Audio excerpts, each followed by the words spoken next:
एकेकाळी पिंपरी चिंचवडमध्ये छोटी छोटी गावं होती. त्या गावात शेतीचा व्यवसाय होता. पण नंतरच्या काळामध्ये महाराष्ट्र राज्याची निर्मिती झाल्याच्या नंतर महाराष्ट्राचे पहिले मुख्यमंत्री यशवंतराव चव्हाण त्यांनी एक वेगळा विचार केला. त्या काळामध्ये मुंबई ही औद्योगिक नदी होती. कापडाच्या गिरण्या मुंबईत होत्या.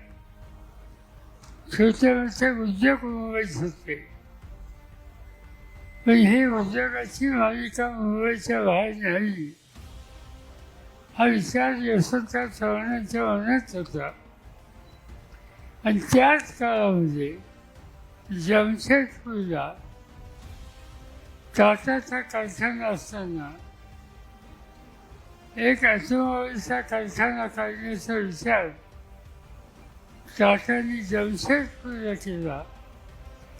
आणि त्यावेळेला महाराष्ट्राचे मुख्यमंत्री यशवंतराव चव्हाण हे स्वतः जे.आर.डी. टाटांच्याकडे गेले आणि त्यांनी त्यांना विनंती केली की हा कारखाना तुम्ही जमशेदपूरला करतात त्याच्याऐवजी पुण्याच्या जवळ या, मी तुम्हाला जागा देतो.